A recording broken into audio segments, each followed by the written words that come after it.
सत्य के साथ। वनों के मित्र बनिए। हम आपकी बेहतरी के लिए, हम आपकी आय में वृद्धि के लिए दृढ़ संकल्प हैं। नमस्कार, मैं हूं मोहम्मद सलीम सैफी और आज हमारे साथ मौजूद हैं देश के सबसे वरिष्ठतम आईएफएस ऑफिसर्स में से एक अनूप मलिक, जो उत्तराखंड राज्य के सबसे सीनियर आईएफएस हैं और जिम्मेदारी निभा रहे हैं खौफ की, यानी कि वन विभाग के मुखिया की। अनूप मलिक जी अपने कैरियर में कई उपलब्धियां हासिल कर चुके हैं और दिल्ली के हिंदू कॉलेज से पास आउट हैं। अब वन विभाग की जिम्मेदारी जब से मिली है खौफ के तौर पर, तो उसके बाद में कई प्रमुख योजनाएं आपके जहन में हैं। तो आज हम बात करते हैं अनूप मलिक जी से। मलिक साहब, आपका बहुत बहुत स्वागत है।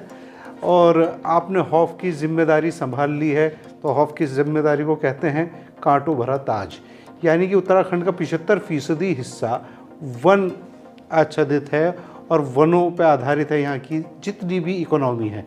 तो ऐसे में आपकी जिम्मेदारी और मुख्यमंत्री की उम्मीदें भी आपसे बहुत ज़्यादा हैं। तो बतौर खौफ स्टार्ट किस तरीके से किया आपने? देखिए, पहले तो बात करते हैं कि मेरा लगभग 1 साल का कार्यकाल रहेगा। अगले साल इसी महीने के अप्रैल के अंत में मेरा सुपर एनुएशन होगा। तो 1 साल का मेरे पास कार्यकाल है। तो इसमें जो जिन मुद्दों पे मेरा मुख्य रूप से ध्यान केंद्रित रहेगा, पहले तो उसकी बात करते हैं। हमारे देश के माननीय प्रधानमंत्री जी, प्रदेश के मुख्यमंत्री जी और हमारे जो वन मंत्री जी हैं, उनका जो विज़न है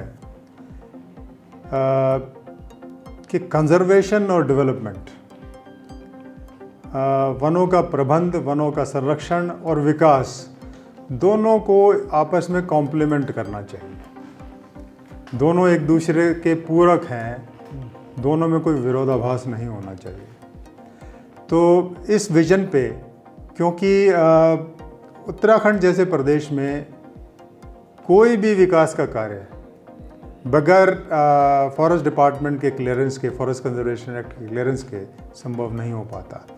तो इसमें हमारा जो प्रयास रहेगा कि वनों का प्रबंध, वनों का संरक्षण भी, उसमें भी हम सफलता हासिल करें और किसी भी विकास कार्य में वन विभाग का जो है वो अड़चन ना आए। वन विभाग उसमें एक सहयोग करे। सहयोग मतलब आपस में कॉम्प्लीमेंट हो कि वनों का संरक्षण उसमें निहित हो। प्रधानमंत्री जी और मुख्यमंत्री जी का सीधा विज़न है रोज़गार परक डेवलपमेंट। मुख्यमंत्री जी भी चाहते हैं वनों पर आधारित रोज़गार के अवसर ज़्यादा से ज़्यादा हों, रेवेन्यूज़ बढ़ें। तो उस दिशा में आपका क्या कोशिश है, क्या विज़न है? देखिए, वनों के प्रबंध में जितनी भी समस्याएं हैं, चाहे वो फॉरेस्ट फायर हो, चाहे ह्यूमन वाइल्ड लाइफ कॉन्फ्लिक्ट हो, या और भी कोई समस्या है, तो वो सीधे के सीधे जन सहभागिता से संबंधित है। मतलब अगर हमको उसमें लोगों का ज़्यादा हमको अगर कोऑपरेशन मिलेगा, तो हम किसी भी वनों के प्रबंध से संबंधित जितनी भी समस्याएं हैं उसमें ज़्यादा सफलता हासिल करेंगे। जैसे फायर से संबंधित कोई समस्या है, किसी गांव में आग लगती है, अगर वहाँ के गांव वाले उसको बुझाने में सामने नहीं आएंगे, उसमें सहयोग नहीं करेंगे, तो हम इस समस्या से निदान नहीं पा सकते। तो लोगों का सहयोग अधिक से अधिक तभी प्राप्त होगा जब हम उनकी भलाई के बारे में सोचेंगे, उनकी आय की वृद्धि के बारे में सोचेंगे, उनके इनकम जनरेशन के बारे में सोचेंगे। तो दोनों फिर आपस में एक जो है साथ चलने वाली चीज़ है। लोग अगर वनों के मित्र के रूप में सामने आएंगे, तो हम किसी भी समस्या से सामना कर सकते हैं, चाहे वो फॉरेस्ट फायर हो, चाहे ह्यूमन एनिमल कॉन्फ्लिक्ट हो। तो कोई भी समस्या हो, उसका समाधान लोगों के सहयोग से ही निकलेगा। डिजिटलाइजेशन पे मुख्यमंत्री जी का बहुत ज़्यादा फोकस है। तो डिजिटलाइजेशन और आईटी यानी कि टेक्नोलॉजी को किस तरीके से वनों से रिलेट करने वाले हैं आप? एक ये भी इस बात पे भी मेरा काफ़ी फोकस रहेगा कि एडवांस टेक्नोलॉजी को फॉरेस्ट मैनेजमेंट में कैसे हम अधिक से अधिक इंटीग्रेट करें, चाहे वो MIS हो, चाहे GIS हो, चाहे wild life human wild life conflict management हो, चाहे फॉरेस्ट फायर मिटिगेशन मेजर्स हों, सभी में, चाहे इवन जितनी भी योजनाएं हम क्रियान्वित करते हैं, शासन की जितनी भी योजनाएं हैं, उसमें अगर ज़्यादा से ज़्यादा हम टेक्नोलॉजी का यूज़ करेंगे तो उसका इम्प्लीमेंटेशन भी बेहतर होगा, उसकी मॉनिटरिंग भी बेहतर होगी, और हम सभी योजनाओं में जो लोगों का जो लोग उससे बेनिफिट लेंगे वो तभी धरातल पे उतरेगा जब हम अधिक से अधिक टेक्नोलॉजी का यूज़ करेंगे। वनों की सीमाओं को लेकर भी अक्सर सवाल उठते हैं, तो उन सीमाओं की सुरक्षा के लिए क्या अभी जो फॉरेस्ट बाउंड्रीज़ का जो जिसको हम कहेंगे चिन्हीकरण जो हुआ था, वो बहुत सालों का, लगभग 100 साल पुराना, ये 100 साल हो गए जब फॉरेस्ट बाउंड्रीज़ को जो है वो ऑर्गेनाइज़ किया गया था। तब से लेके अब तक बहुत से चेंजेस हो, क्योंकि फॉरेस्ट बाउंड्रीज ज़्यादातर जियोग्राफिकल जो हमारी बाउंड्रीज हैं उससे, जैसे इस नदी के उधर रिजर्व फॉरेस्ट होगा, इस नदी के उधर सिविल होगा, और पिछले 100 सालों में उन नदियों का भी जो जियोग्राफिकल पोजीशन है वो भी चेंज हुई है। वो फिर इस बीच नए अतिक्रमण भी हुए हैं वन भूमि पे। इन सब चीज़ों को लेके और फॉरेस्ट मैनेजमेंट को और बेहतर तरीके से करने के लिए हमको फॉरेस्ट बाउंड्रीज जो हैं उसको डिजिटाइज करने की आवश्यकता है।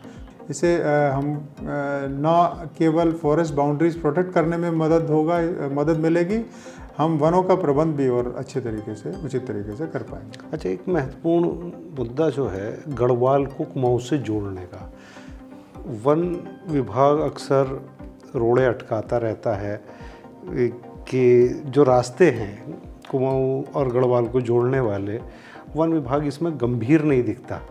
तो आप कितने गंभीर हैं? नहीं, इसमें कोई भी, देखिए जो नए रोड का जो बनने का जो मुद्दा है, उसमें फिर मैं इस बात पे जोर दूंगा कि अगर कंजर्वेशन पॉइंट ऑफ व्यू से अगर उसमें वनों का ज़्यादा नुकसान हो रहा है या वाइल्ड लाइफ का ज़्यादा नुकसान हो रहा है तो फिर ऐसी रोड्स को हमको अवॉइड करना पड़ेगा। तो इसमें फिर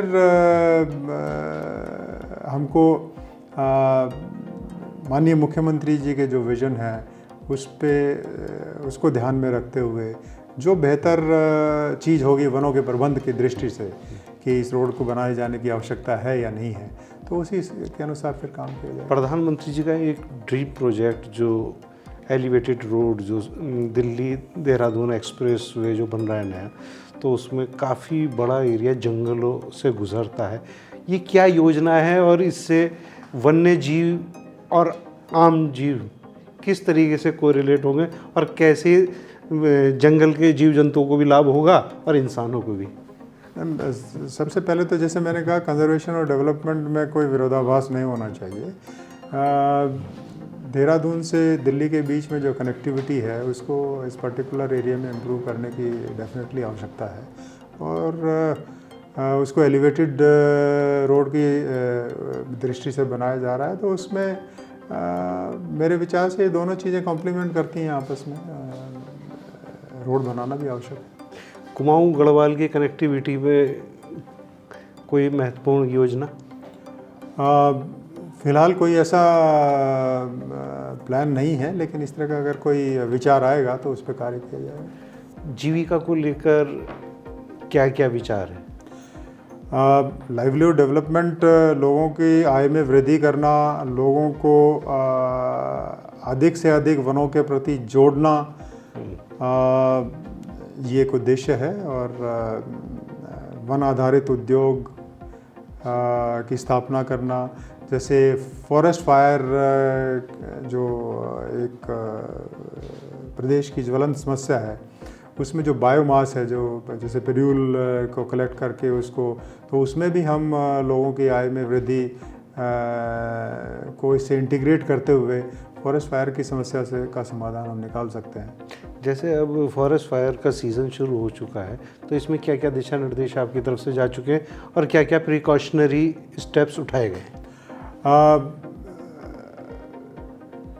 फॉरेस्ट फायर के संबंध में एक तो उसका जो है ये स्टेज तो अब फॉर फॉरेस्ट फायर फाइटिंग की है लगभग, तो इसमें अर्ली डिटेक्शन और उस पर एकदम क्विक रिस्पांस, और जहाँ कहीं आवश्यकता है ज़्यादा मैन पावर की, यहाँ कोई एडिशनल कोई आवश्यकता है जो हम मुख्यालय स्तर से दे सकते हैं, तो ये सब निर्देश हम मतलब हेडक्वार्टर से सभी डिविजन्स को गए हैं और इसकी अच्छे से मॉनिटरिंग हम कर रहे हैं। और इसमें जो हमारे डिज़ास्टर टीम्स हैं जो जिला स्तर पे हैं,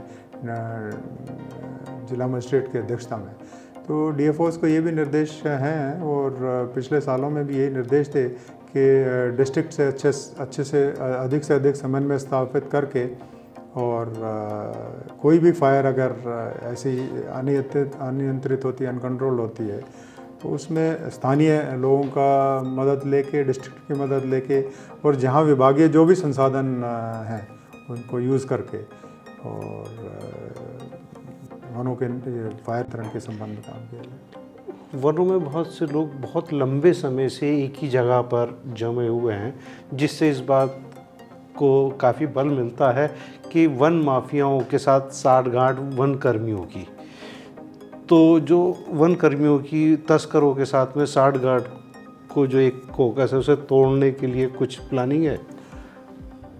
इस तरह की कोई अगर प्रकरण आता है तो उसमें निश्चित ही कार्रवाई, ठोस कार्रवाई की जाएगी। अगर इस तरह का कोई है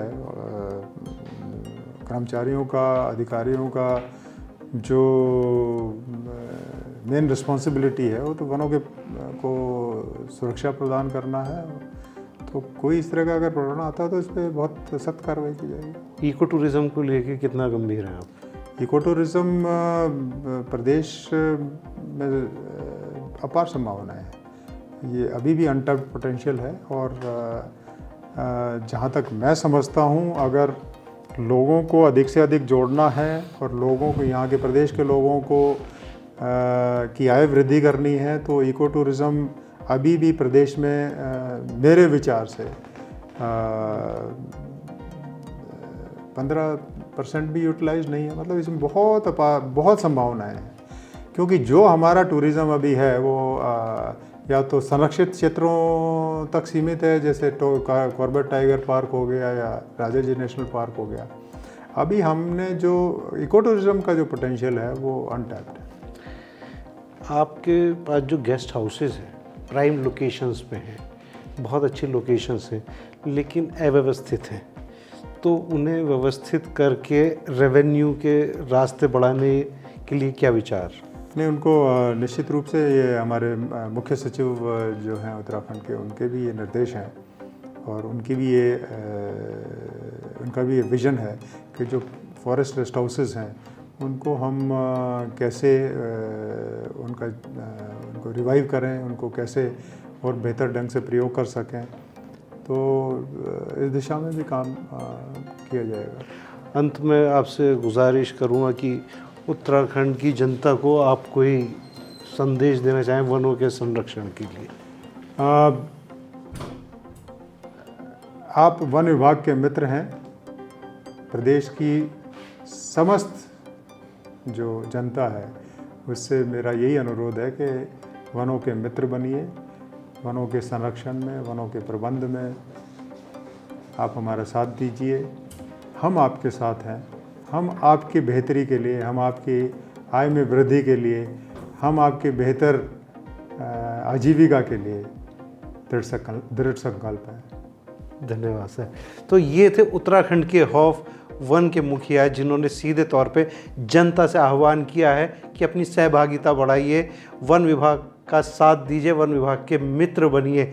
उसी के बाद में, क्योंकि वनों की रक्षा से ही मानव जीवन की संरचना अस्तित्व में रह सकती है। अगर वन सुरक्षित रहेंगे तो मानव जीवन अस्तित्व में रहेगा। लिहाजा वन्य जीवों की सुरक्षा भी ज़रूरी है, पेड़ पौधों की सुरक्षा भी ज़रूरी है, और राजस्व के आमदनी के जो ज़राए हैं उसकी भी तरक्की, उसके भी अवसर पैदा किए जाने हैं। तो मुख्यमंत्री जी का भी विज़न साफ है कि वनों को रोज़गार से जोड़ा जाए, और वन विभाग के नए मुखिया ने सीधे तौर पे आप लोगों से भी अनुरोध किया है कि वन मित्र की भूमिका निभाइए और उत्तराखंड को आगे बढ़ाने में अपनी सहभागिता, जन सहभागिता को बुनियादी तौर पर मजबूत करें। फिलहाल मोहम्मद सलीम सैफी को दीजिए इजाज़त। नमस्कार।